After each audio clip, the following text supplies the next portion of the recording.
Oh, buddy. Oh look, my 3 favorite crows. You know, the same ones that you get every beginning of the game, god damn it.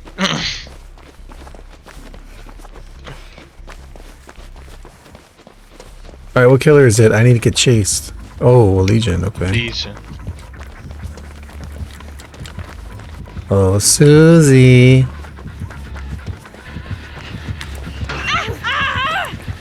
Wow, that was perfect timing. You AFK too?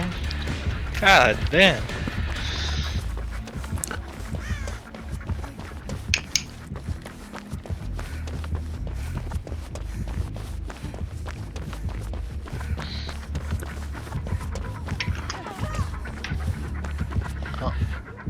She's not using Frenzy. Yo, why did she come over here? I guess, oh, the birds. Never mind, I'm retarded. It's getting late. Coffee has a kick.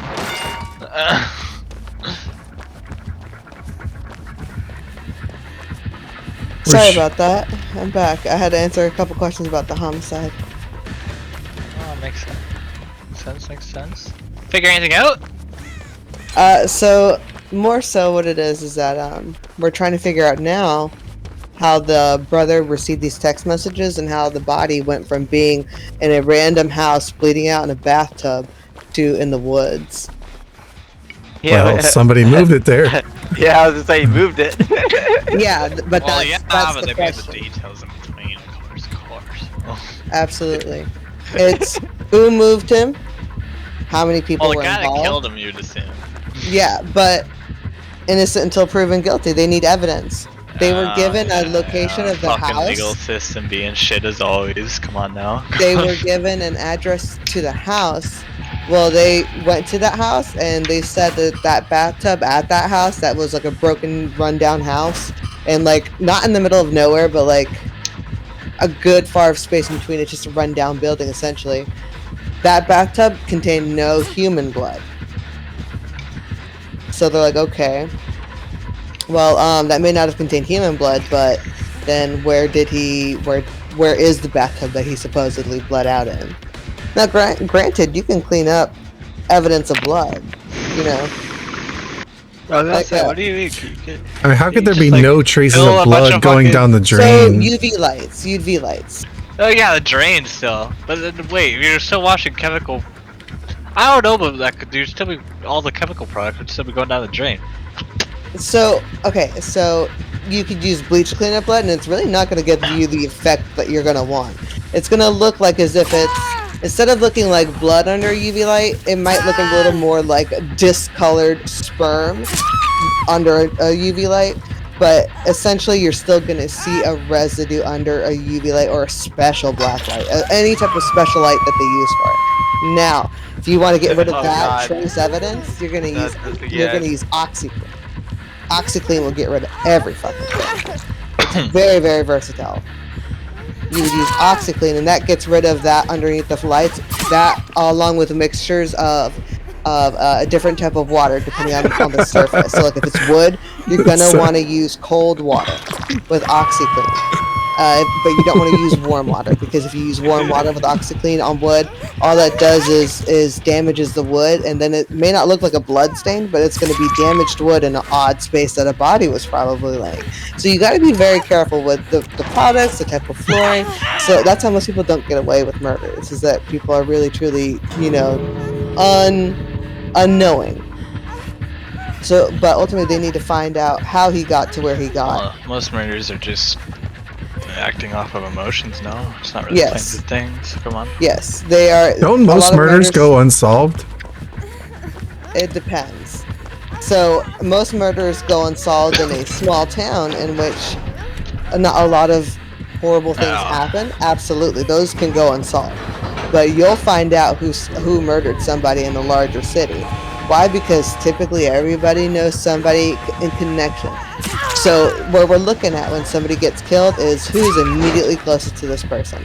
So like for me, they're gonna look at all of my immediate guy friends in my phone, and including my stepdad, my dad, and my stepbrother. They're gonna look at the males closest to you in the family. Hold on, my flashlight. Then from there, they're gonna look at the males that are the most friendly or most consistent or persistent. Sorry, with messaging me, commenting me, like my things on social. That's gonna be who they're gonna look at next. So in truth, a lot of these crimes, people get murdered typically by people that they know, that are close to them. Like, I have 2 guys that have known me for years, and I could fucking swear, because they stalked me for so long, that if I was to die by murder, it would be one of them. It absolutely would be.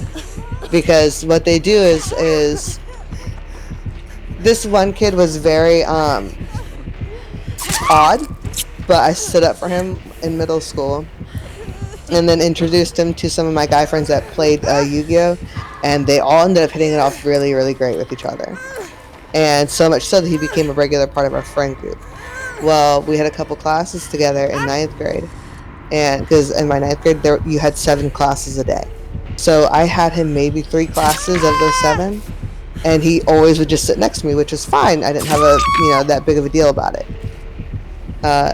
Until one day I fell asleep in class, and he sits in front of me, so I'd fall asleep in class. When I did, he cut a big chunk of my hair and kept it and didn't tell me.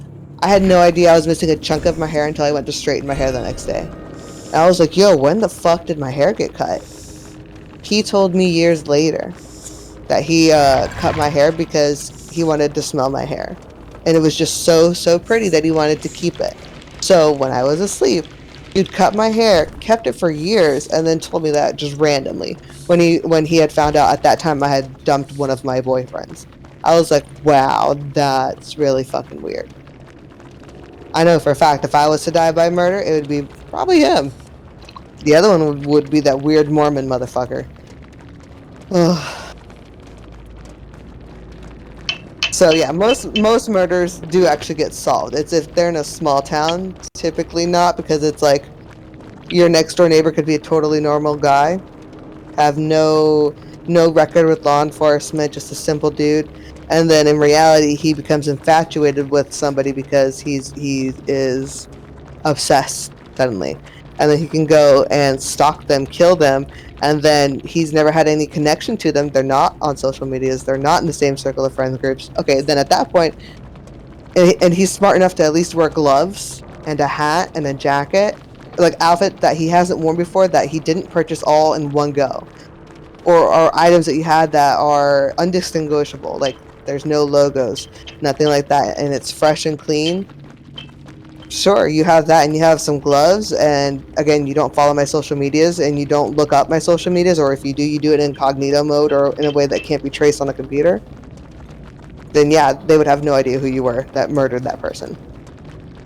So, truthfully, it's a lot that goes into that. Because even then, if you go into cognito mode onto your phone or onto your computer, yeah, sure. Nobody online's gonna see you. But nowadays, there's also other ways. Like, let's say one hair was left behind. Yeah, and absolutely. They're gonna be like, well, why was your DNA there? But that only works if there is a hair follicle at the end. You know, if you ever. And it also only works if they have your DNA in the system. Well, not necessarily. They have a reason to check your DNA. Not necessarily, because they caught the They caught one of those killers. I forgot which one. By I think I know your red states, but they had his DNA from already because ancestry because of his DNA. father. Yeah, but they already had his DNA technically. They had enough like that they could link his family tree. His cousin fucking gave his DNA, which ended up fucking getting him caught. No, it just they just went into I remember hearing some story about ancestry DNA. And it was the Golden State Golden State Killer or something like that. Well, they were able to find AncestryDNA.com does not ever get used. It's like a lie detector test. You can never ever say lie detector test, and that is not permissible in court. No, but what it did was, one, is it pointed them to the right Oh, I person, literally and they heard the narrowed same it video down. over and over. It's the golden state killer. And it narrowed down to where they actually had a suspect, and then from that point they were able to match whatever evidence that they had sitting there for 30 years or something like that. Fucking see his. I'd be so pissed. No, it's like kill my own brother. no, I don't even think it was that. I think that they somehow just found close enough. Ended up wanting to get to know like their past, so they gave their DNA, which linked it all together pretty much. Showed them that they were close enough relatives, and whoever the fuck killed them was related to this guy. And then they looked at him in that area closest to him, things like that. But you know, like you may think you're in incognito mode on your computer, like where nothing can really see you online. Nobody can see your search history online. They can see your search history in a kept storage file on your computer. I know all that. Most people know all that. No, that's the thing. No, not a lot of people do. Truly, not a lot of people do. They have tools to get rid of. Even if you delete everything off your hard drive, it's already kept there. You have to fully destroy that fucking shit. Light it on fire. Absolutely. But also, like, some people truly think that you can burn a body by just tossing them in a bonfire or like lighting gasoline on them. That does not destroy a body. No, you got to put them in a wood chipper. All you're doing is cooking the flesh. No, you got to put them in a wood chipper and send them off the river, and even still, you'll get caught. Yeah, that's why you don't want to use a wood chipper. That's a machine that can be tied closest to you. I think don't pigs even eat the bones? Yes, but except for like teeth. If you can get them in a landfill. Yeah. But even then, they've been found in landfills. If you get them in a landfill, all DNA evidence is destroyed. Because at that point, there's so many things like garbage juices, everything that gets onto you. So ultimately, if somebody's in a landfill, you're gonna find little to no evidence. Like, that truly is a fucked way to go. Another way that you could like kill somebody without having any DNA evidence is going out into the woods and knocking them out, killing them in any way you can, to where you can bound them, like hands and feet, and then bind them with their mouth.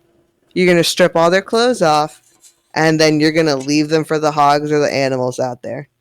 Like, that is because at that point, sometimes you could get into, like, let's say you're trying to do that to somebody. Well, any part of your DNA that touches their clothes can be on there. Your sweat, your blood from fighting them off, your spit. You don't even realize how much DNA actually gets left behind. That can just get caught. Yeah, in this day and age, it's a lot harder to get away with a crime, especially with cameras everywhere.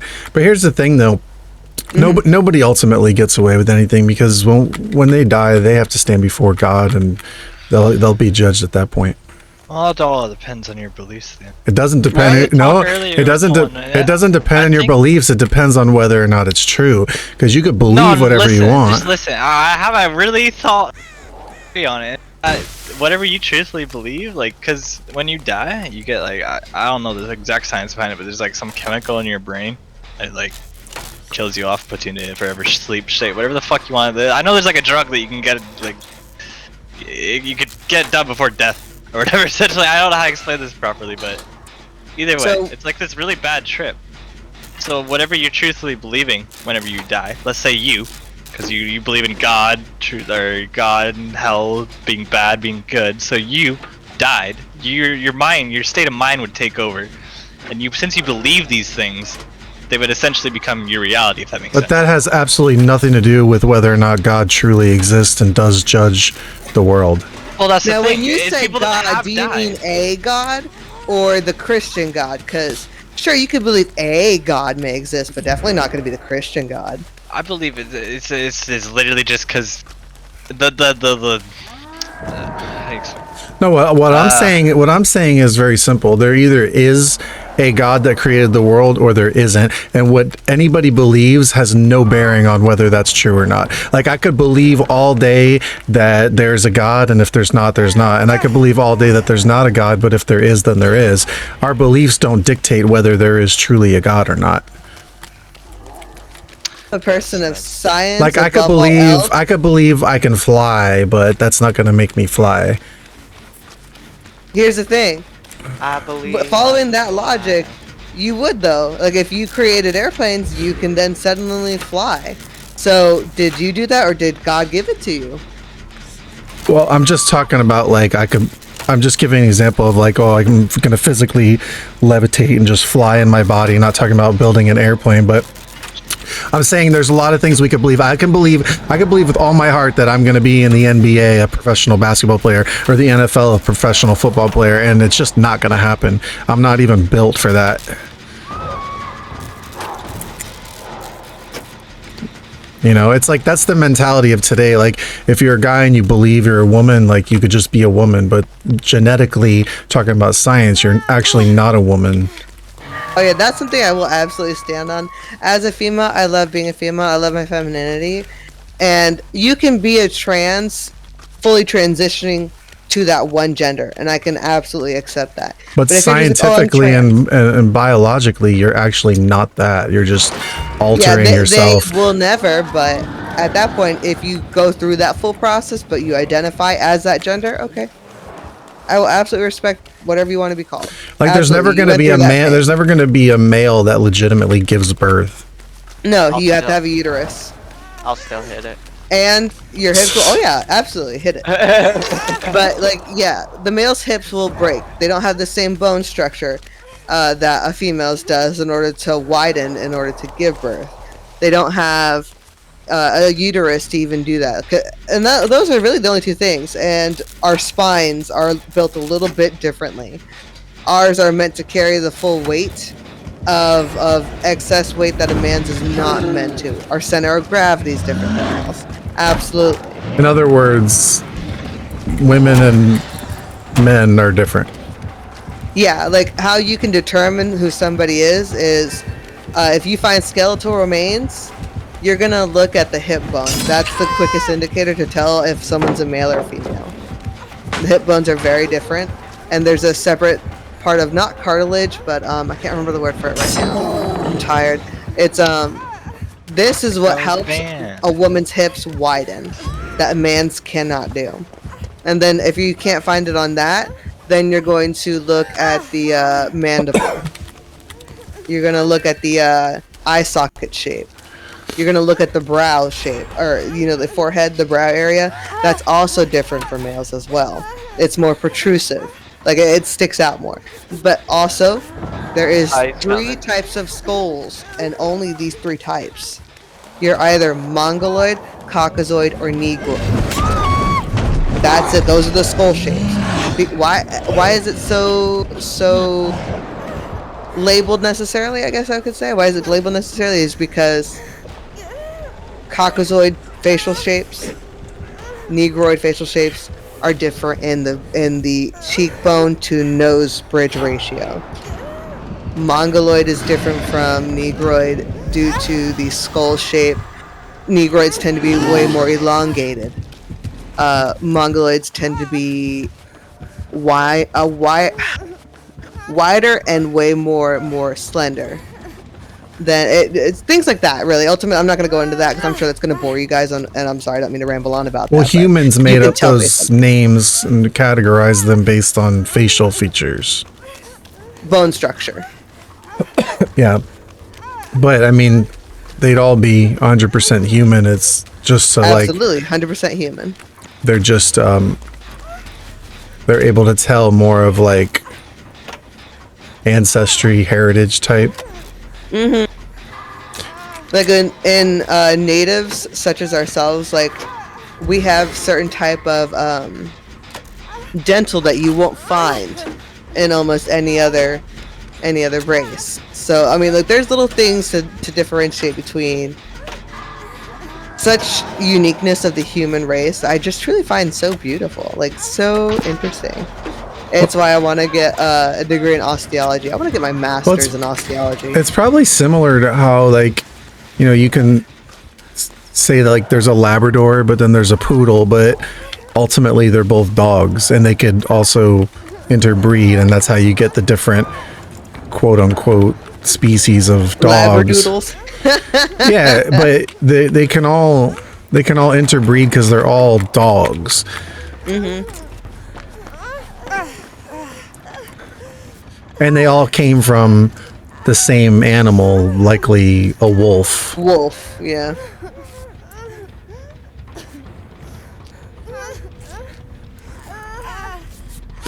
Oh, damn. But anyway, my whole point in saying and using any of those examples is just to say, like, truth is truth, and opinions are opinions, or beliefs are beliefs. But you know, there's like 8 billion people in the world. They all believe different things, and they can't all be right about it. So there either is an objective truth that is true to for everybody, or there's not. For me, I believe I am nobody to tell you what you can and cannot believe. Yeah, everybody's entitled to believe whatever they want and live however they want. But I'm just saying that. Oh God, he has blood work. There's either truth or there's not. Is it? Does he? No, he has. That's No Way Out. Oh, no, sorry.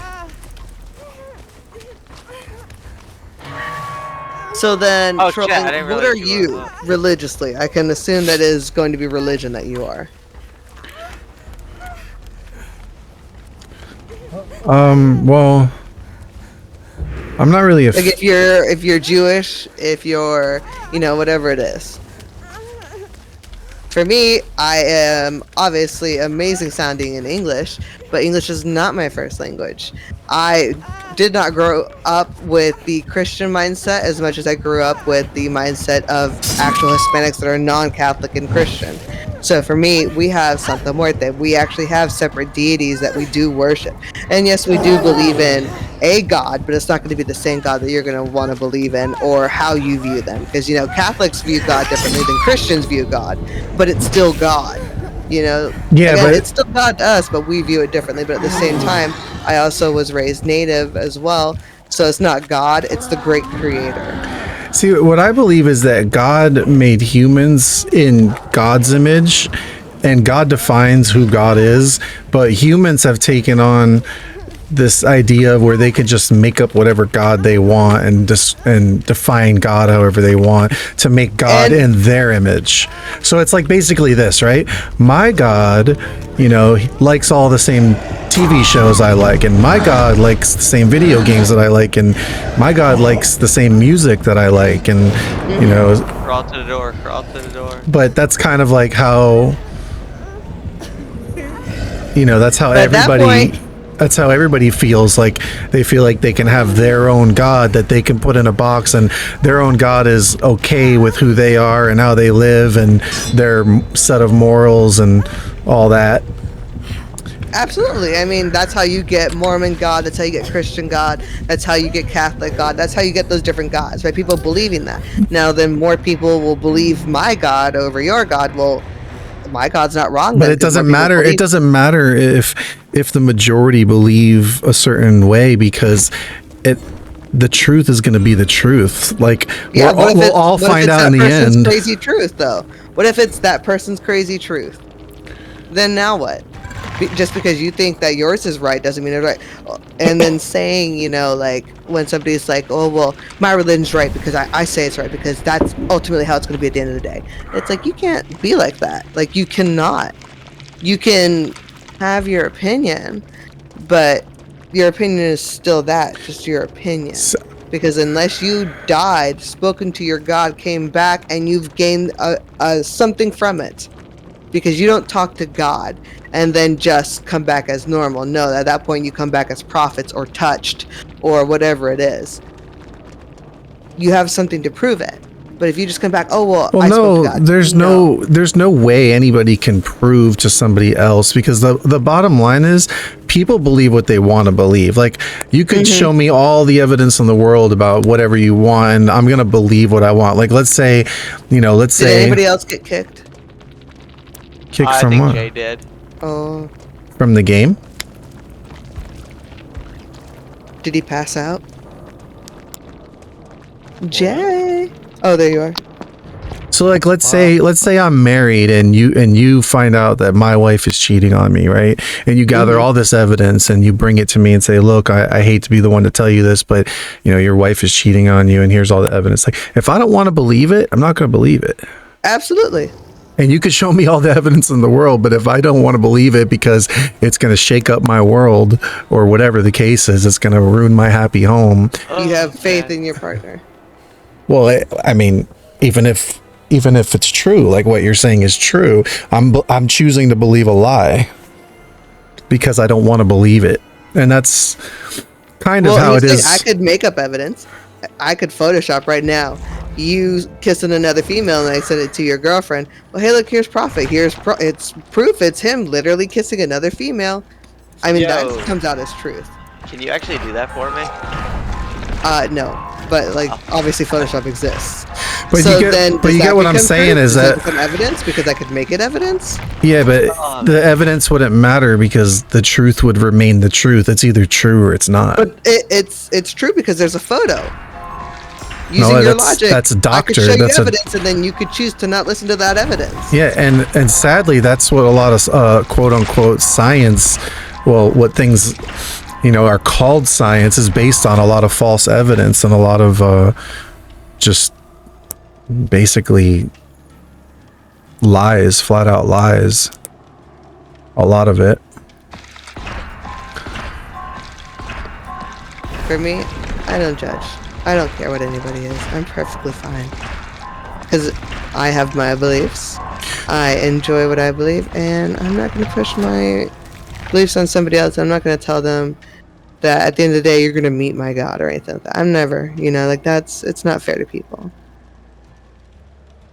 So ultimately, at the same time, meh. Well, everybody judges to some degree, That's why they're first impressions. Like, you see somebody walking down the street dressed like a bum, stumbling all over the place, and you kind of make a judgment in your mind like that person's homeless and they're drunk, but it doesn't mean they're a drug addict. It doesn't mean that you're passing judgment in the sense where you're sentencing them to some kind of punishment, because people use the word judge in a way where it's not necessarily used. Like, judgment is like when you think of a judge, it's the guy sitting in the courtroom. Hold on real quick. Jay, are you off? Are you done? I set my account. It's gonna take a second. Okay, because it just showed that you were offline. Alright. Yeah, I got banned. Oh, okay. No, Sorry, Prophet, really? continue. Well, fuck. Like, I know a guy that was a judge, but his job was to sit in the courtroom and keep order in the court and make the final judgment and pass down a sentence after somebody's been convicted. And I'm sure you've had a lot of experiences being in courtrooms given your profession, but a judge is handing down a sentence and is saying, okay, well, because of your crimes that you've been found guilty of, you're being sentenced to such and such term of whatever it is, prison, probation, execution, whatever it may be. But that's judgment. But but just disagreeing with someone or telling them they're wrong about something is not necessarily judgment. Like, I could see somebody stealing something from the store and I could say, hey, that's wrong, but I'm not the one sending them to jail. I'm not judging them. I'm just saying shouldn't be doing that. It's wrong. And people think that just because you say something's wrong or you don't agree with something, you're somehow holier than thou in your own mind and you're passing some kind of, self-righteous judgment or something like that. The human nature is to not take criticism well. Yeah, nobody wants to be wrong. Yeah. So even if it's not seen as an attack on them, which maybe it is, they see it as an attack on their beliefs. Or maybe it's attack on their beliefs. Well, here's the thing, though. As a personal attack. If somebody's very secure in what they believe, they won't be shaken or offended. I don't think it's secure in their belief. It's secure in, how dare you tell me that I'm wrong? Yeah, but here's the thing for me, right? I'm wrong. Here's the thing: if somebody tells me I'm wrong about something, like especially my beliefs and deity or whatever, like I don't get offended. I'll have the conversation, but I'll say, if I'm wrong, show me why I'm wrong and tell me why I'm wrong. And if I am wrong, I want to know it and I want to get right. And if I'm wrong, I'll say, hey, you know what? I think you might have a point. Maybe I am wrong. But the problem is people they're so subscribed to their preconceived notions that it doesn't matter even if you were to prove them wrong or explain why they are wrong. They're so tied to that worldview because the way we live our lives is all based on our worldview. It's like what we believe, why does a kid take weapons and go shoot up a school? Like there's something in their worldview, like that they believe, that they act on.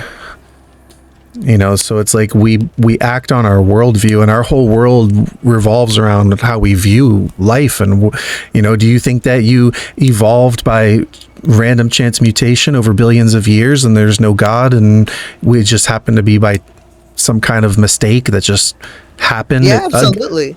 But that defies all science. No, that is science, though. That's the thing. Is it exists. See you later. I go to bed. I'm beat. Good night.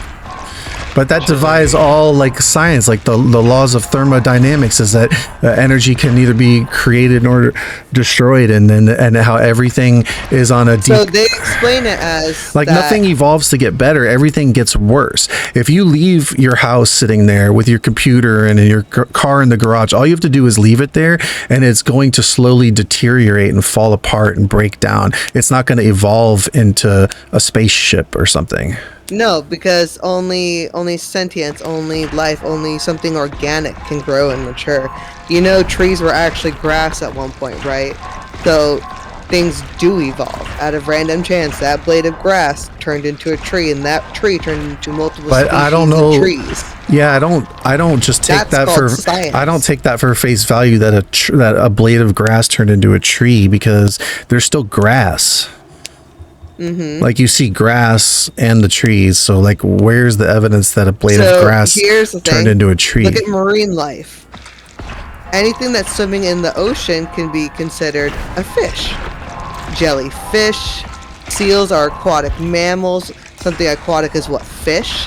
Continuing on, guess what's also a fish? Sharks, whales. So a tiny ass little guppy is a fish in the same way a whale is still a fish. Very big, very different. That's science, that there's so many species, so many different evolutions of something. Yeah, but why did something so small like a guppy eventually evolve into that separate subspecies that became a giant whale? But if you take it back far enough, then people are related to fish, and we all crawled out of the pond scum over billions of years, and none of it makes sense, because it's like a dot the size of a period on a page contained all the matter in the entire universe, all the planets, the galaxies, the stars. No, see, now you're just being silly. Like, you truly are just trying to push science out of the way, and that's here's the thing. Annoying. I don't accept evolution as science. I think it's a false science. I think they just call it science to give it credibility, but there's not credibility behind it, because it's a religious belief. There's nobody that's been here 4.6 billion years ago to scientifically test or prove any of that. It's literally a religious belief. It's humanism, and it's a belief that eliminates God, because it's a substitute religion for God. It's just taught in the public schools at taxpayers' expense as science, but it's really every bit as much of a religion as any other religion. And all the evidence for it has been proven to be false. No. Prophet, do you believe in dinosaurs? Like, those things actually existed, right? I do. Okay. And I believe that humans lived with them. As Neanderthals? Homo sapiens? No. Or as the modern human that you think that we are now? Yeah, a couple thousand years ago, I think that there might even be some small dinosaurs alive today, like the small plesiosaur, the Loch Ness monster. There's been thousands of sightings of those things. There might be like a small remnant still around in remote parts and like Papua New Guinea swamps and stuff like that are just uncharted. But the natives there claim to see them. There's depictions all over the ancient artwork that shows like people with dinosaurs. There's legends of heroes who slew the dragons. There's footprints with humans and dinosaurs. They find T-Rex red blood cells, soft tissue. There's no way it could be 65 million years old. Every culture in the world has legends of dragons. The word dinosaur is just a modern term. You know, they've just been like turned into mythology, like depicted, you know, with the wings and the flying and breathing fire. But truthfully, if you saw a pterodactyl, you'd call that a dragon. A giant flying bird. And some of them probably did breathe fire. Well, then, I mean, to point that out, it's in Maya Azteca. Hey, Jay, is this you, John Hess? Yeah. He's sick? Okay. Maya Azteca, we have Quetzalcoatl. So we follow that. He is a feathered serpent that flies around for us. He is considered a dragon, but he's also considered a feathered serpent. Oh, sorry, Mojito. Yeah, that whole thing that dinosaurs evolved into birds, I don't believe any of that either. Like modern day chickens is what dinosaurs turned into. Yet at the same time, they say dinosaurs went extinct by a meteorite 65 million years ago, but somehow they also evolved into modern day chickens. But they used a bird called Archaeopteryx to prove that, and that turned out to be false as well.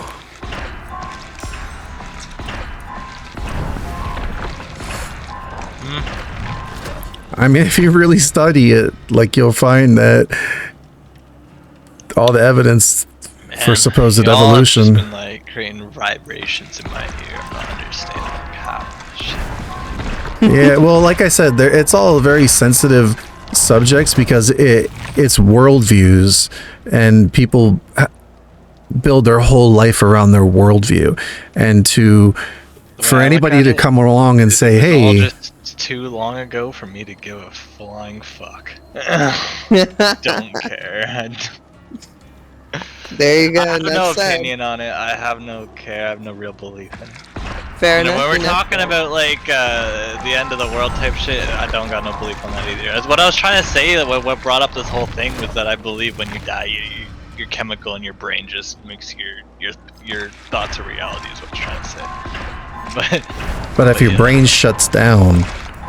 Well, that's what happens. It kills you. When you die, a chemical is immediately released into your brain. It's like a large makes surge of not dopamine, but essentially it's gonna make you start to remember things.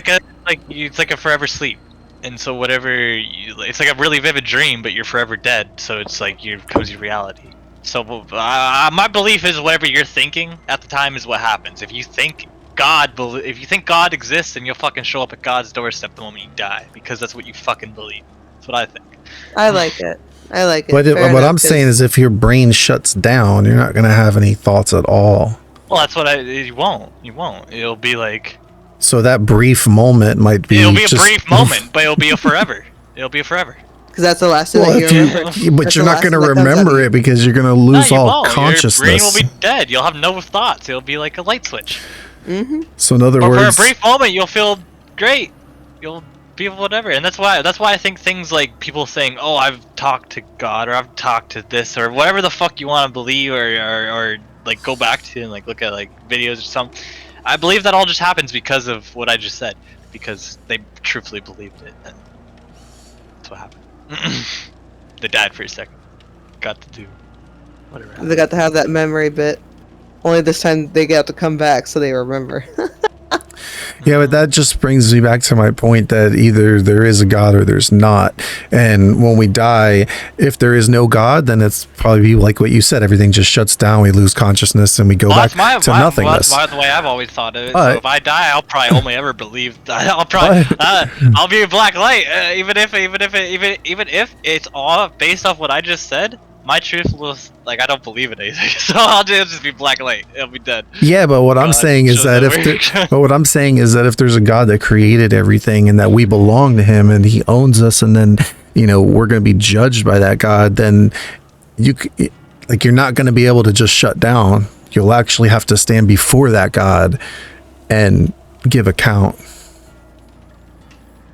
That's what I'm saying is that it's either true or it's not. Like, it doesn't matter if I say it. Like, I could say it all day and be like, oh, you're going to answer to my God, but that doesn't mean anything.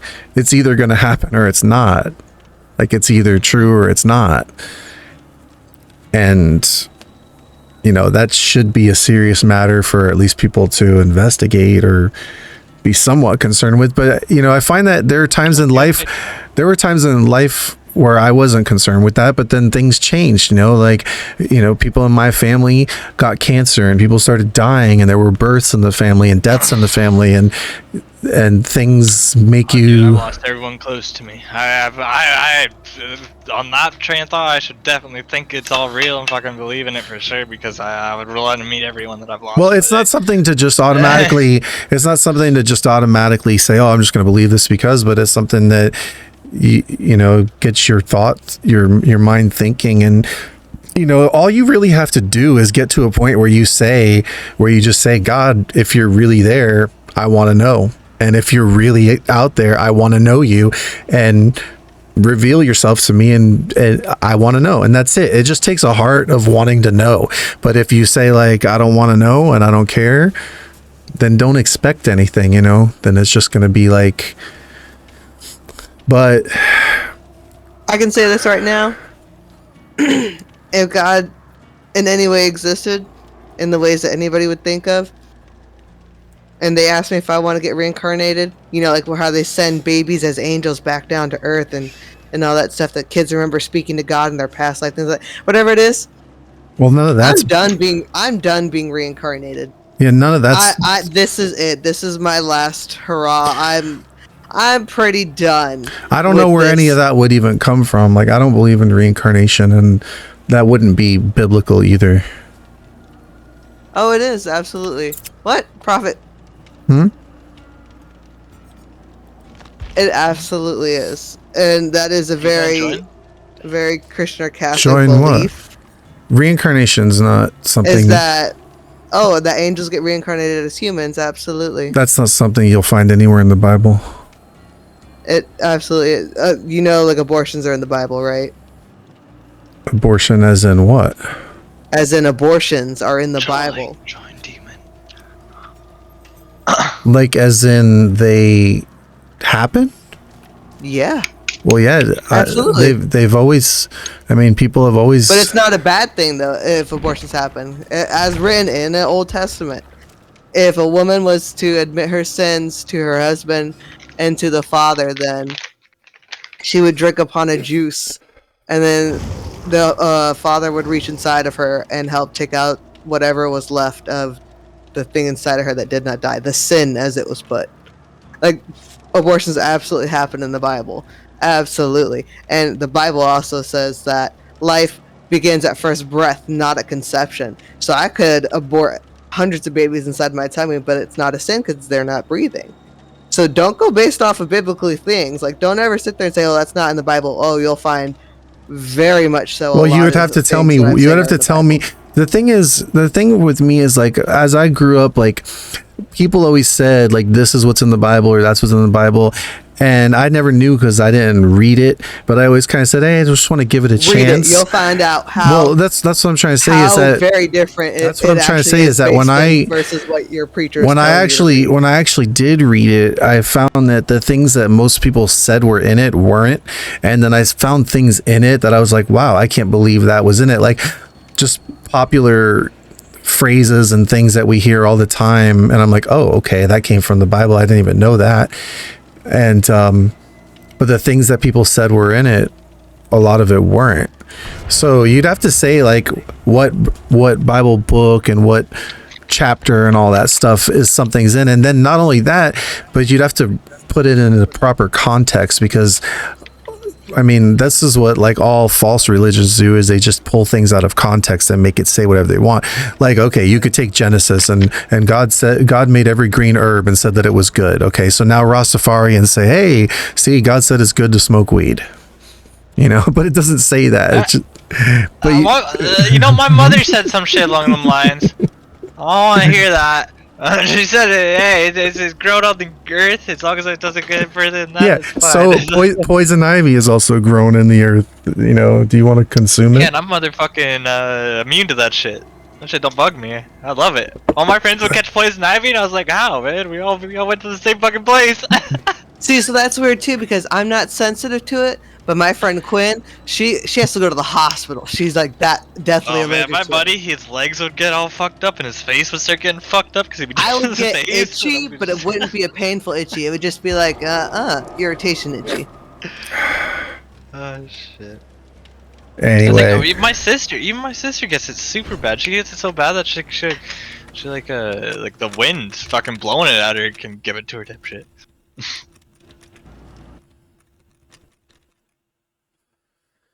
anyway, we've gone off on many different tangents, but it gets a little heavy because, like I said, it's worldview and belief systems and all that stuff.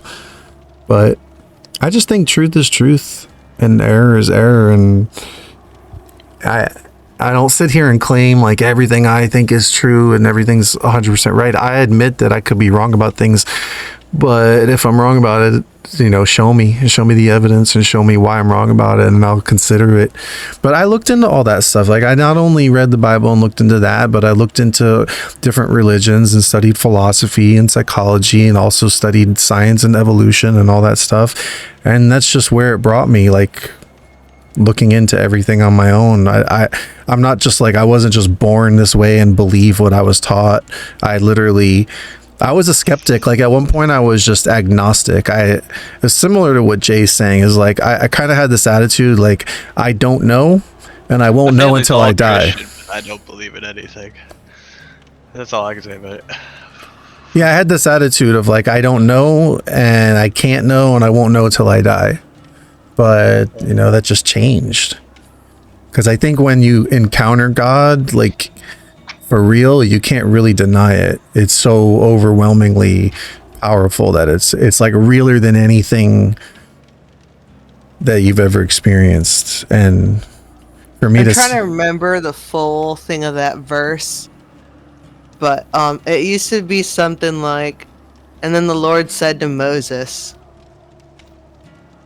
speak to the Israelites and say to them, like, if she's been unfaithful or if she's been raped or something like that. I'm gonna verse it as much as I can remember. If another random man like has sex with her and it's against her will, or it is free of choice, and the husband expects that she is impure, then he can take the wife to the priest. He must allow an offering of ephah of like flour, barley on her back. Like, there's like food and like items that can be given, and I'm aware of it. An incense must be lit, and so much so, then the priest shall have her stand before the Lord.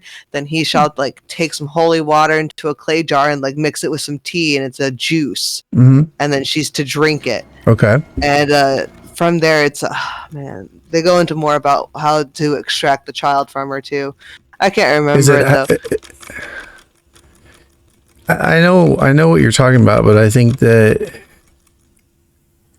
you have a misunderstanding of it. How is a misunderstanding of you take a juice and then the priest takes out the baby? That's pretty cut and dry. What is the passage? I have no understanding of any of it, but the way you worded it made it sound like it was if she got raped, which yeah. So if she really wants a kid, if she got raped, if she was made impure. It's to say that all abortions are okay. So if she was made impure, if she was taken against her will, meaning raped, if she was unfaithful to her husband, or something was to happen to her, she could speak in front of the Lord, ask for forgiveness. The husband can offer items for forgiveness, and then from there, the priest gives her a juice to drink in front of him, and then he performs the abortion. And he gets rid of the child, and because the child was never living, as life is only considered life at first breath and not at conception. I don't think it says that, the thing inside of her is a sin. I don't think it says that. Or it's not even real. Like, I think you're gonna actually make me look at this. Yeah, because you have to look at it, because you can't just say it says something that it's not saying. No. I'm almost positive for that one. Does life start at conception or birth? Bible verse. So we're gonna go here, because I remember reading this too, and I remember getting angry, stern looks. So let's see. Psalms 139, written in Israel's King David. I don't think it would be the Psalms. You're talking about Numbers chapter 5. Let's see. Oh, I'm not trying to join no Christian nothing. Well, you're trying to quote something, but no. But anytime you select on one of these sites, it'll pop up to join the Christian faith. So it says in the Lord, it's Numbers chapter 5, and the Lord spake unto Moses, saying, Speak unto the children of Israel, when a man or woman shall commit any sin that men commit, to do a trespass against the Lord, and that person be guilty, then shall they confess their sins which they have done, and shall... Okay, so let's go on where you're talking about... No...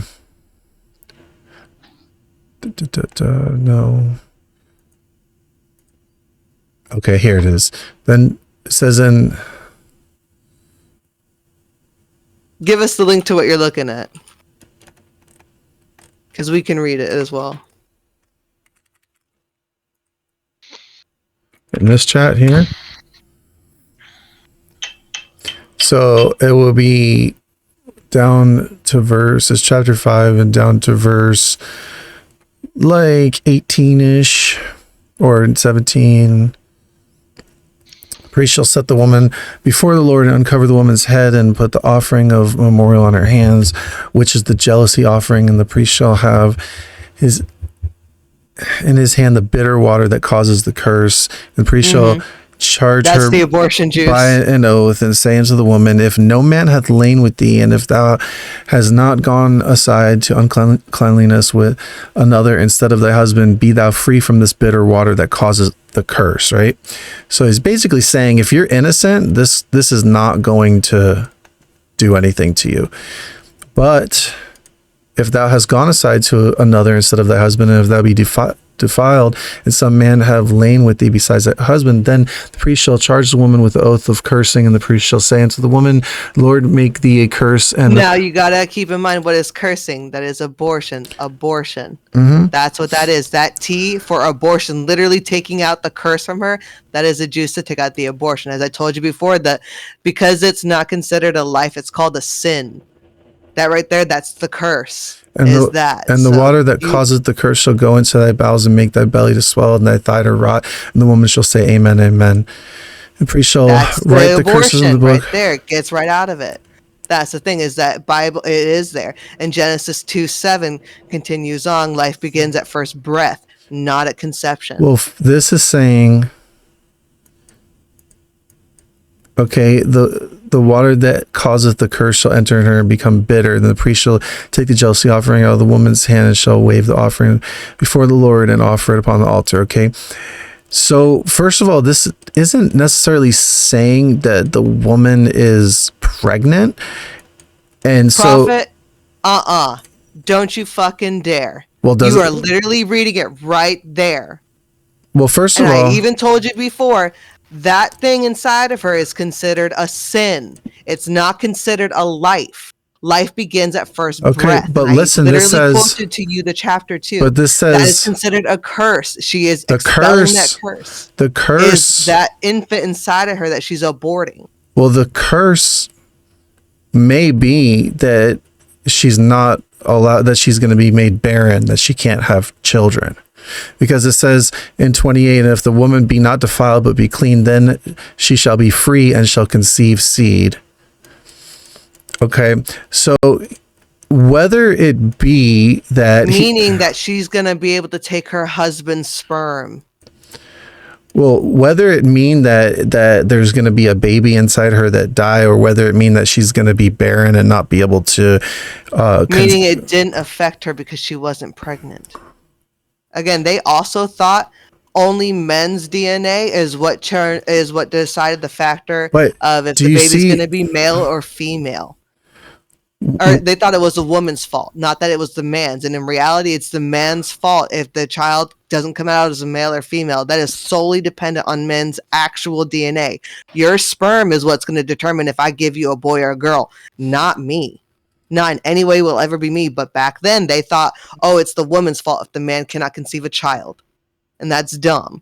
And we found out through science, through evidence alone, it is the man's DNA that determines if you're going to have a boy or a girl. Don't belittle anything in here. That curse, you know for a fact, that is called the abortion. That sin inside of her, that baby, that's not an actual baby. It's not a life because it did not breathe. But what I'm saying, don't try to put it as any other way than what I'm saying is that this is not necessarily saying what you're making it say, because first of all, what it's saying is that go through these is that she drank a juice to expel the sin, the curse. What else could that possibly mean, Prophet? Nice try. Come on, dude. Seriously? Well, it's not saying... You know exactly what the fuck it is. And this is why I don't try to talk around with Bible thumpers. Because you're going to sit there and be like, right there. Literally, the Bible even used to say, a man shall not lie with a child. Now it says, a man shall not lie with a man, when that wasn't the case before. Do not try to church it up to fit your beliefs, Prophet. It's literally right there. And Genesis 2:7, you can continue reading from there. Life begins at first breath, not at conception, meaning that thing inside her is not a life. So it's not considered human. It's not considered a baby. It is literally just her aborting that sin inside of her. What else could it possibly be? Obviously, it's a baby. The baby. We know that. The baby is not a sin. It is a sin. The baby's not a sin. The act of what she has purportedly done, so supposedly done, or been suspected, accused of doing, what this is actually saying is that you go through this procedure and the priest is going to do this before everybody. Abortion. And what it says here is, it says, and when he hath made her to drink the water, then it shall come to pass that if she be defiled, meaning if she's guilty, and have done trespass against her husband, that the water that causes the curse shall enter in her and become bitter, and her belly shall swell, and her thighs shall rot, and the woman shall be a curse among her people. And if the woman be not defiled, but be clean, then she shall be free and shall conceive seed. So what it's saying is that if she's innocent, nothing's going to happen. She's clear. But if she's guilty, then whatever this curse is, whether it be that she's not going to be able to bear children, or whether it be that the child in her is going to be aborted, assuming that there's a child, it doesn't necessarily even say that there's a child in this, but assuming you want to take it to that interpretation. But what it's saying is that God, the giver of life, is the one who's going to make the judgment. It's telling the priest, go through this procedure, and the outcome is going to be determined by God, because only God knows whether this woman is guilty or innocent. So it's like a formal type of procedure that they're going to do because she's been accused of being unfaithful. But or raped. Well, I don't see where it says raped.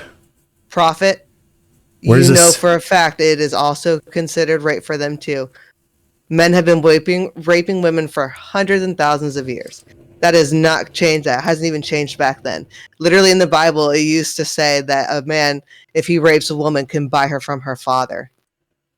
You can fuck right off with that. Well, you're going rape. If she has been defiled by another man other than her husband, meaning rape or taken advantage of, or whatever you want to try to church it up as, if they've even fucked whatever it is, that thing can be taken out of her, so that way it's not a curse upon her anymore.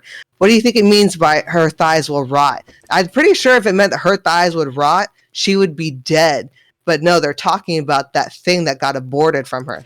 That fetus that shouldn't have been there, that sin. Well, like I said, even if it is talking about worst case scenario aborting a child, it's God that's doing the taking of the life. It's the T. No, because it's the T. Because what it says here is, it says she'll drink the bitter water, but it says if the woman be not defiled but be clean, then she shall be free. To mix it up, that's the true. This is the Lord doing it. In reality, the bitch drank the tea and it aborted the fetus. That's it. That's all that is. No, what it's saying is that if she's innocent of any wrongdoing, then nothing's going to happen to her. It's like the judgment in the court of law, because there's a lot of things in the Bible that tell the people, like, hey, this is wrong, don't do it. But if it happens, because it's going to happen because you're humans and you're going to do these things, then here's how you go about a procedure in the court of law to handle such a thing. You can't just pull it out of context and make it say that this is the Bible advocating abortion. The Bible talks about abortions having been a thing even back then.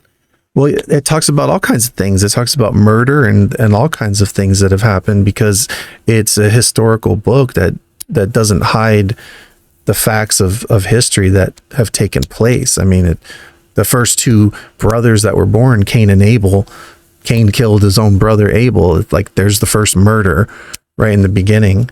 First two sons that were born, one murdered the other out of jealousy. Now, hold on. Who are Cain and Abel's mom and dad? Adam and Eve. Okay. Continue on that text. Because again, you got to be able to have read the Bible to continue arguing with me. So with that being said, it says, after which the boys have grown into men, they go off to marry the other humans. What other fucking humans if Adam and Eve were the only humans exiled to Earth? What other humans could there have been to mate with? Unless there was already humans existing before God created Adam and Eve. No, they all came from Adam and Eve. So they're mating with their siblings, even though Cain and Abel are Adam and Eve's boys. Well, if evolution were true, wouldn't people be mating with their siblings just the same? No, because evolution would have meant that multiple fish changed into multiple subspecies of fish.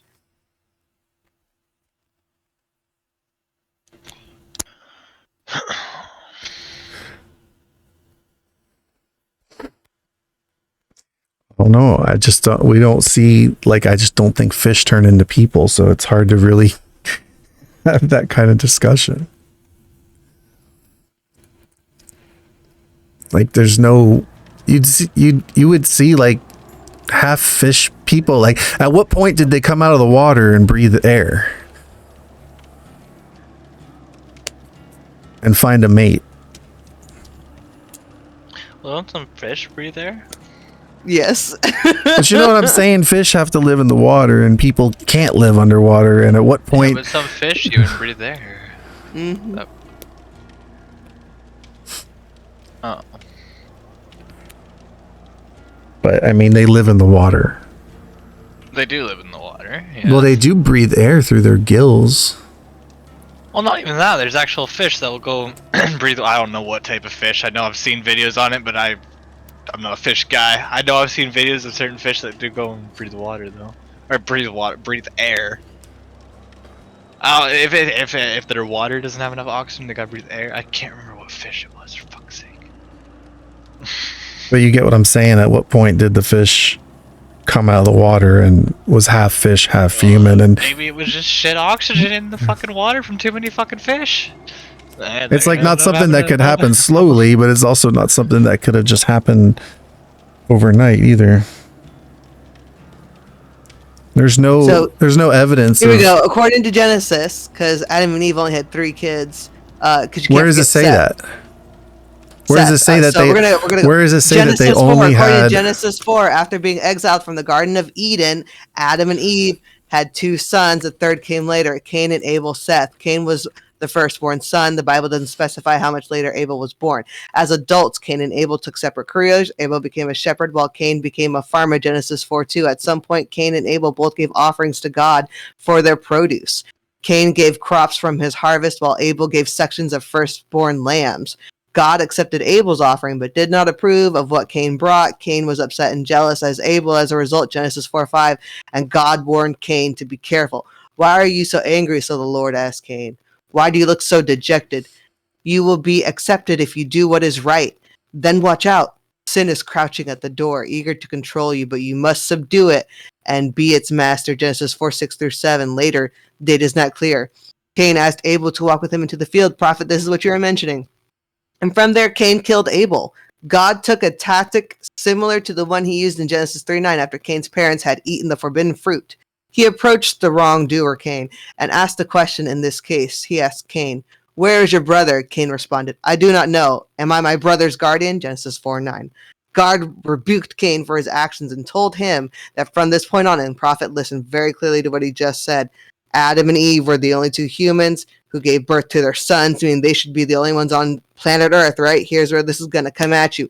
Cain replied that he could not bear the punishment of wandering on Earth alone. Genesis 4:12, Cain replied that from there, forever wandering, anyone who finds me will kill me. Anyone, meaning he already knew other people existed. Anyone who finds me will kill me. God replied that he would punish anyone who killed Cain. So they're already saying there are other humans on Earth, even though Adam and Eve were exiled and the only two supposed to be on Earth with their sons. But here they are saying anyone, meaning there are multiple people already. And put a mark onto Cain so that anyone who tried to kill Cain would be warned off. Genesis 4:15-16. After this point, Cain said a son named Enoch. Cain had a son named Enoch. Who the fuck was the bitch he was fucking? And found a city, multiple people already existing, an entire city erected, and had various descendants. No, he built the city. He built the city. Just for him to wander around so people could kill him? It says he built the city. No, exactly not. Right here. I'll even send this to you. He found a city or founded? And Enoch founded a city. Founded means that he... Who was the woman that Cain had sex with to produce Enoch? Did he have sex with his mother? No. No. I mean, there are already human people. It would have been a sister of some whatever generation. You have to remember that Adam and Eve lived to be like 900 years old. They had lots of kids. So there would have been like, let's say a 20-year-old marrying a 50-year-old or something wouldn't have even been a weird thing. If people are living to be 900, that's not even a big age gap. Because back then the DNA and the human was like more pure, and it was not the way it is today with like the polluted ozone layer and all the, basically what we have today, all the diseases and everything. That's why I said everything is degrading and going downhill. Things aren't evolving to get better. They're going downhill. If Adam was programmed straight from God, he was like the smartest guy ever made. Like he literally named all the animals. Oh, right here. Hold on. And you're going to go on to Noah, which is one of Seth's descendants, the third son that comes after, in which Eve says unto God, God has granted me another son in place of Abel, whom Cain had killed, Genesis 4:25. So we're going to continue on. So at first glance, Genesis 4-5 sound like it's saying Adam and Eve didn't have any children between Abel and Seth, which is what you were mentioning right there. Well, just because it doesn't say to list all the names of all their kids. On right here for you. It says after the birth of Seth, Adam lived another 800 years. That would be correct with what you're saying for 900. He lived another 800 years. He had other sons and daughters. As if there was a long period where just Adam and Eve had their sons, following with a big expansion after Seth, the third son. However, this misses a couple of things. First, Cain said after God cursed him that he feared anyone who finds me will kill me. If there were no other children from Adam and Eve except Cain and Abel, who could Cain be talking about? Some scholars have suggested the answer is that Adam and Eve were not the first and only human beings created, simply the ones Genesis focuses on, because they're the ones who lived in the Garden of Eden. However, after Adam and Eve sinned in Genesis 3, God said, look to the human beings that have become like us, talking about them as representatives of their entire species of godlike creatures. From there, it goes on to Corinthians, and I'm going to send you the site and the prophet. You can leave it at that because I am done talking about this. This does not bring me joy to people who constantly sit there and only think that their Lord is correct. I want to drop it here. I am not. It is very exhausting. Which is why I tried to end this like multiple times. Well, where are you getting that? Who are Adam and Eve's children? I sent you one. You're going to read the entire thing, and then you're going to continue to scroll all the way down. I sent you one. It continues on. Yeah, I know you sent me one. And I've read that with you. And now you're going to continue to read this one. Why are you so done with it? It's entertaining. Because he's not saying for what it is. He's not saying abortions. He's not even admitting right here. It even brings up questions. Trolling, come on. What? Just the one thing was an abortion. Come on, can we admit to that? The one thing? I honestly don't know that if that passage is talking about abortion, but even if it is talking about abortion, I don't know anything about the Bible or anything, but that does sound a hell of a lot like a fucking abortion. You damn right it does. But what I'm trying to say is that even if it's an abortion, what it's saying is that God is the one making the choice there. It's like when I can take a bat to my pregnant sister's stomach right now. Guess what? Does that make me a god because I aborted that baby? No. No, but what it means that bat aborted that baby. But what you're saying with it. But what you're saying is that they gave her this bitter water, and in every instance it's a tea. Whatever. It's a fucking tea. It's in Mexico. You can get it. It's gonna give you the shits too. That thing helps you abort a baby within the first couple months. Okay, but actually I believe it's within 3 months, because that's when you can tell as a woman when you miss your period after the first month. Sometimes you can be irregular. Then you take that tea after 2 additional weeks, meaning 6 weeks, you will absolutely pass a huge ass cell of a blood clot. You're gonna pass that some bitch and you'll be like, wow, well, there goes that. Okay, but what you're fucking tea, and it still exists. Okay, but you're assuming that the tea that you're talking about today is exactly the same thing that they're referencing there. You're assuming Where do you think the Bible took place? What do you mean took place? Sorry, not Bible. Took place. Where do you think Jesus and all of this comes from for the Bible? Where do you even think that this land takes place? What land? What are you talking about? Yeah. Where are, because Adam and Eve were put onto Earth, so they're on Earth. Okay? Where are they on Earth? What land are they in? Or what continent are they in? The Garden of Eden was somewhere around the Euphrates River, where it divided into 4 heads. Okay. You know there are multiple strands of hemp, right? You know there's multiple strands of daisies, multiple strands of sunflowers that are not found on North America, that they're found over in Europe area, into Russia. The same pine trees that are there are not the same pine trees that are over here. The same, but they're still pine trees, okay? That same tea exists in India with those leaves the same way it exists over here in the Americas. But you see what I'm saying is that, like, it's the tea prophet. The tea has been around for so long. It's literally, I can probably find it for you. It's in a purple and green package. I can hop over the border, pick that up, and if I think I'm a month behind my period, drink it, and then I'm gonna have the shits and unbearable cramps for like 2 days, and then that's it. But that isn't what. And then I get my period a week later. I mean, regardless, it's not that passage is not telling you, hey, prophet, it's the fucking tea. Oh my god. I don't know that. I don't know that to be true, and I would highly doubt that. Prophet, what do you know about women? Say, like, that's something that gets taught to us young girls in school. Hey, if a man ever touches you, you tell a mom, and then you go to a pharmacy, and then you get this tea. Because a lot of that shit, it was very hush-hush in the small villages my family is from.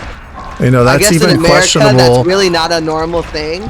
But it's questionable as to why a government institution would even be teaching children such things. Like, because why is there? You should. If I ever decide to have kids, I'm absolutely gonna tell my kid that is a vagina and that is a penis. If a man touches you in the vagina, you tell me. I'm gonna teach my kids what their anatomy is. But that's you teaching them. That's not the government. America is very closed off compared to what is in other places. You'll find that very easy. Like, and even in American Christian schools, they don't teach girls about sex and reproductive rights, or even their period very much, as you would find in normal open schools. I'm trying to think of the best way other than it's just public school versus private school education. Okay, private schools, they're not going to focus on that because typically they're religious schools. They're not going to tell a girl that, hey, make sure you wear a condom and take Plan B if you're going to have sex. I don't even know why you should probably take that pill. You should absolutely learn that shit early on. Absolutely. Yeah, but the thing is, if the schools weren't even teaching the kids about sex to begin with, the kids wouldn't even... It's like they would be kids doing kids things. Prophet, I walked in on my dad dogging my mom as a fucking child. Come the fuck on. I walked in my parents trying to go and get a toy, and I walked in on them. That is a thing of life. It is something you don't want to walk in on, but it's obvious, and it happens. And girls get this talk around the time they get the flower talk.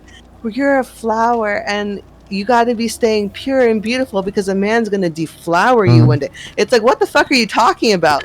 And I told my mom, I was like, Mom, what does it mean to be deflowered? She goes, it means somebody's taking your cherry. And I was like, what's a cherry? Like, I don't understand. And she's like, oh, it's your hymen.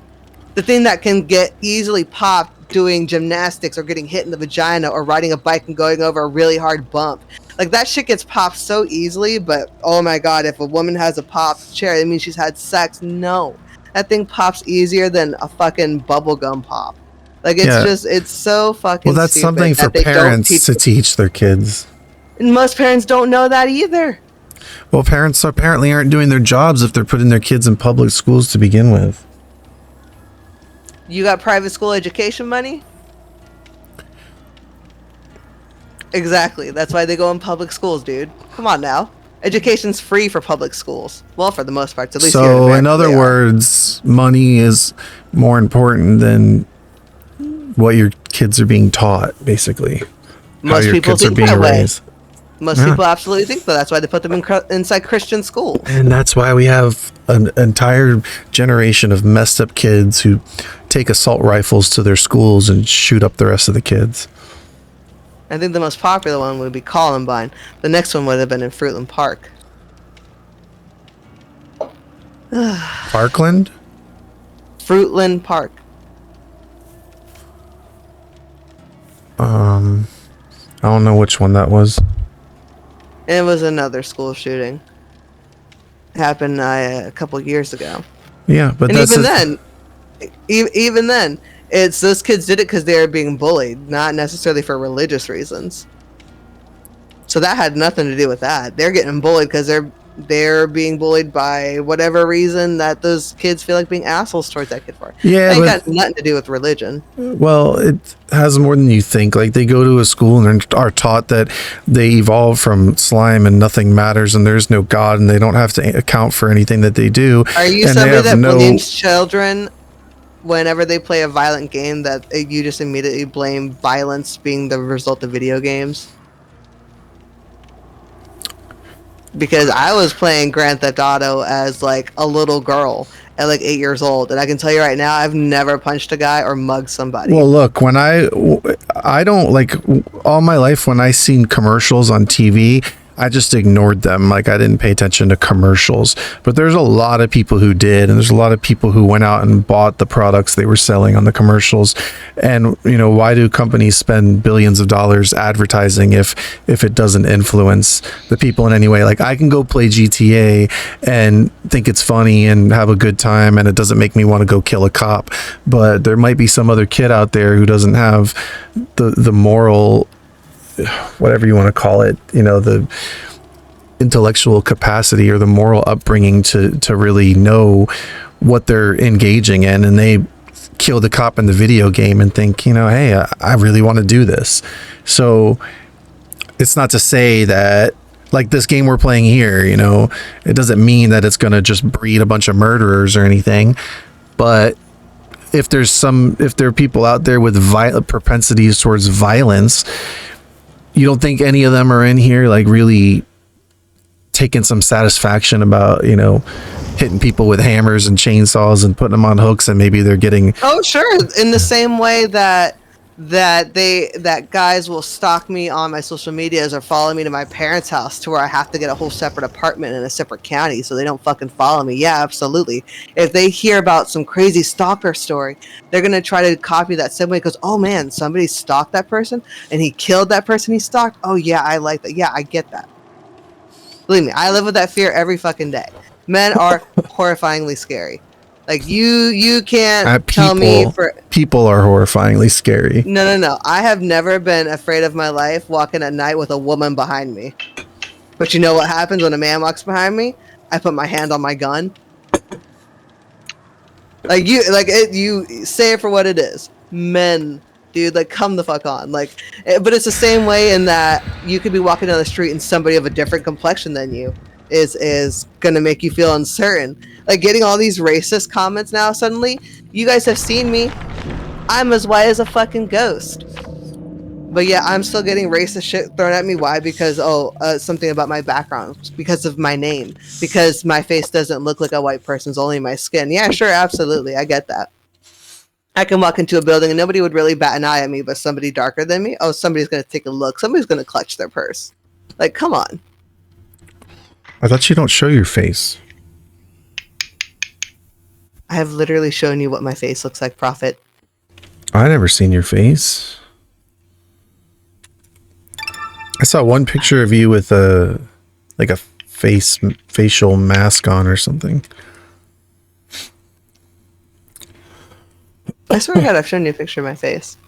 Nope. It was covered. But a face mask sounds about right. I'm literally wearing one right now. I mean, I don't think,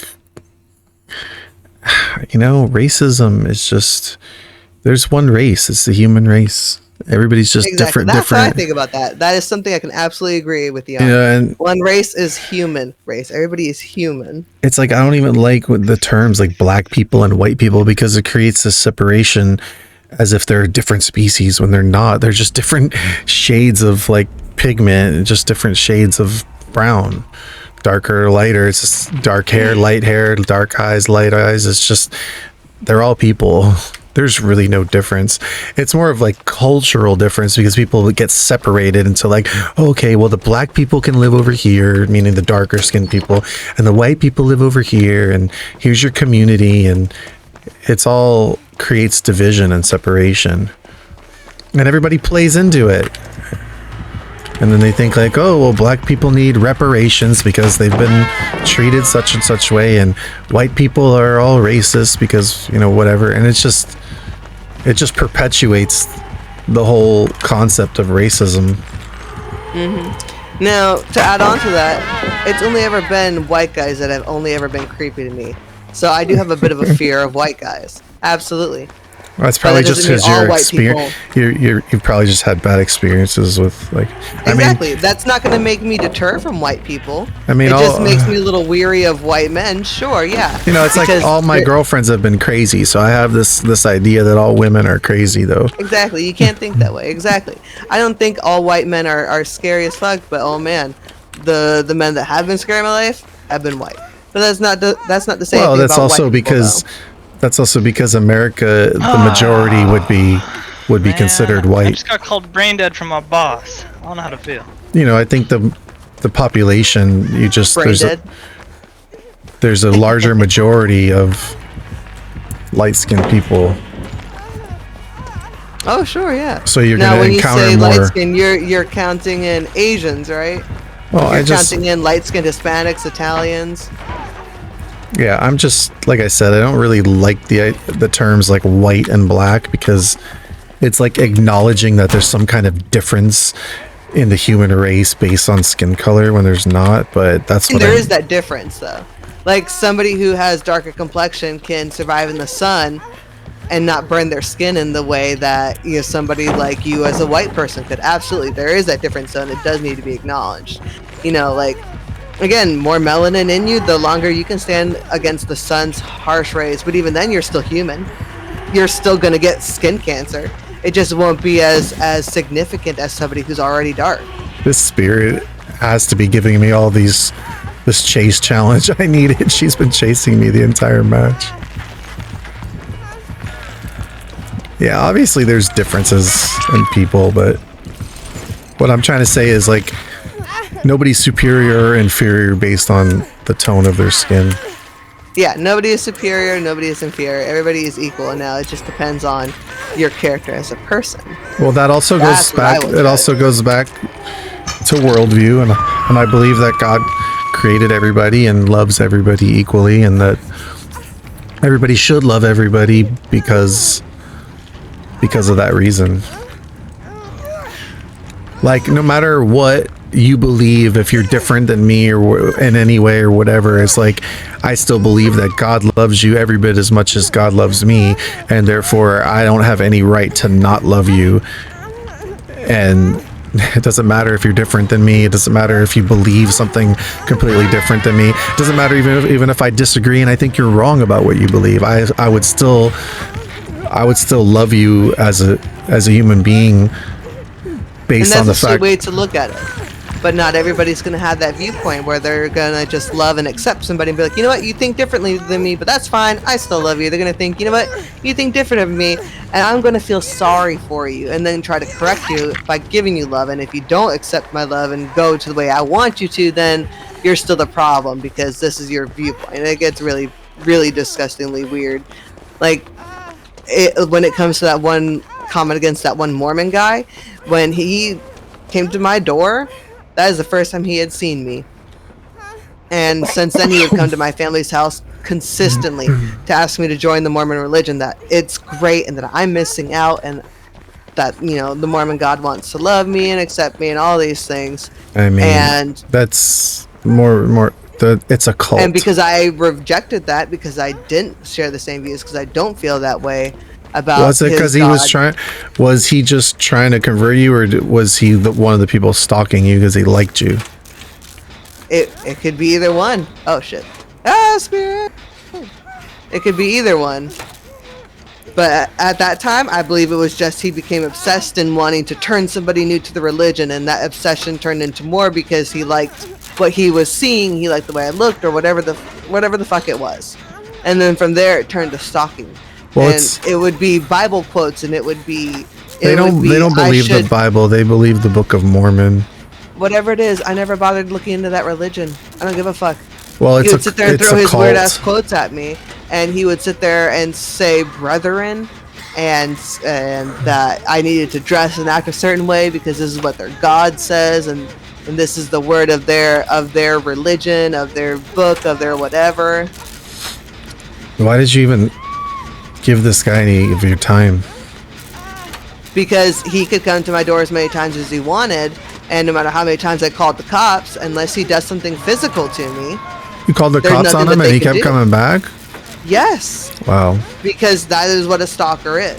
He would follow me when I get home from work. I used to work in the mall in the food court as a teenager, and he would follow me home. He knew exactly where I lived. He would park outside of my family's house and watch me. But because he never hurt me, they could never do anything. They could just pull up to him and then tell him to go away, and that's really it. And no matter how many times I photographed it, wrote it down, because they told me, oh, keep a journal, write down all the instances.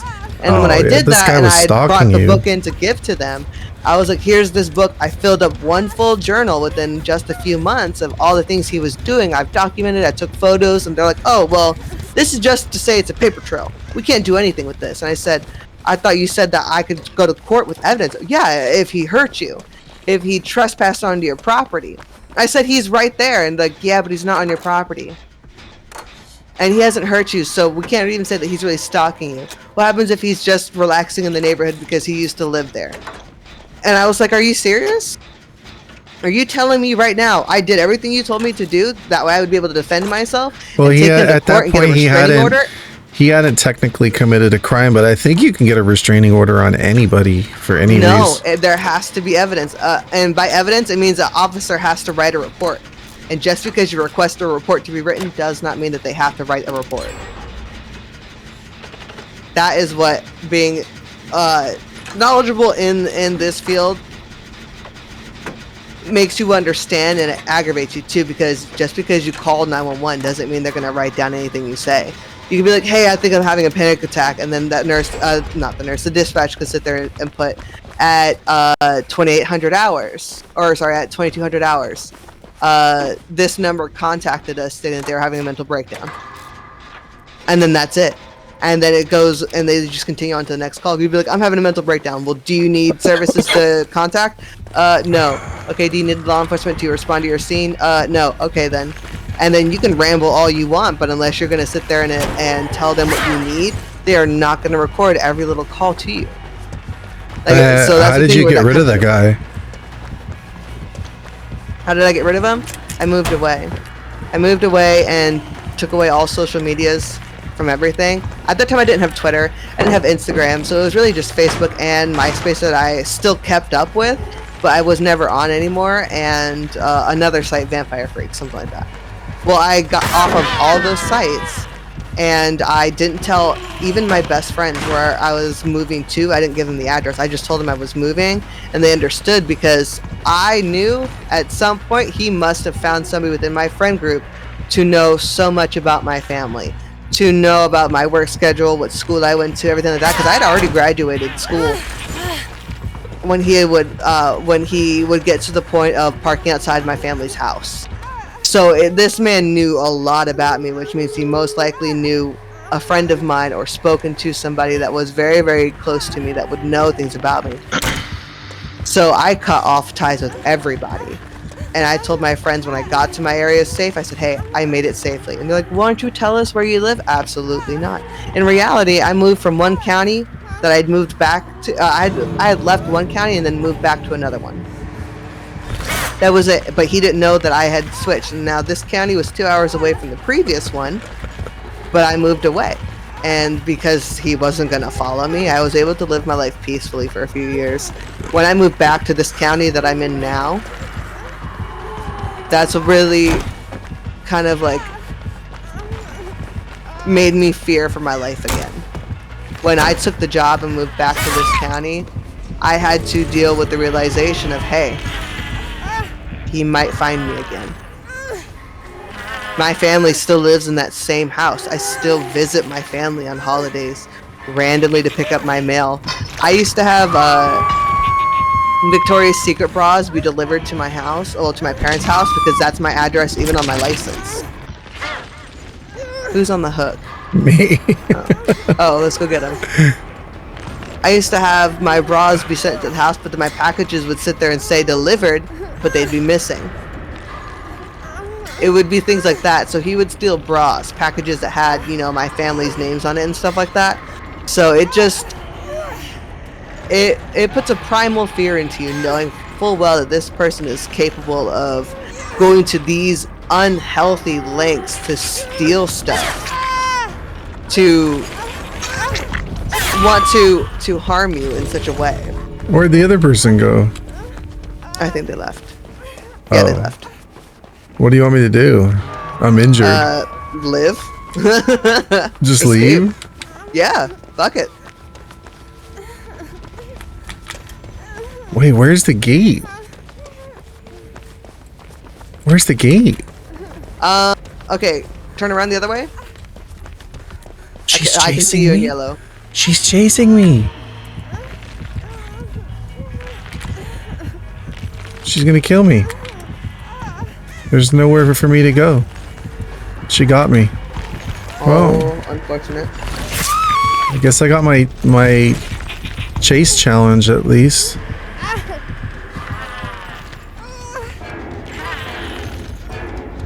There you go. She chased me the entire match.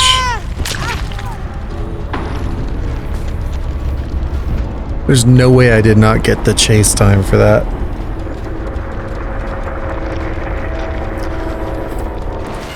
Where was the other gate? Back where, like, you were on the hook? Where I had run from, yeah.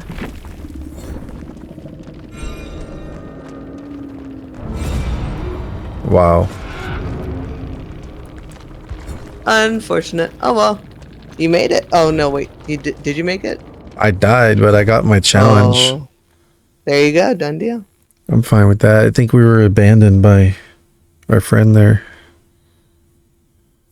Jay, Yeah. where'd you go? Gotta do stuff. No worries. I'm gonna hop off myself. I am tired. I'm gonna take a nap. After I made you make coffee. 69. Alright, I guess I'll catch you later. Okay, tier 70. Yeah, sorry. Well, only because you said you're gonna be doing stuff, so I assume that means you're gonna be testing or whatever it is that you need to do. Yeah. Alright. Alright. Good night, guys. I should be on within a couple hours. See you guys then. Alright, Bye. see you later.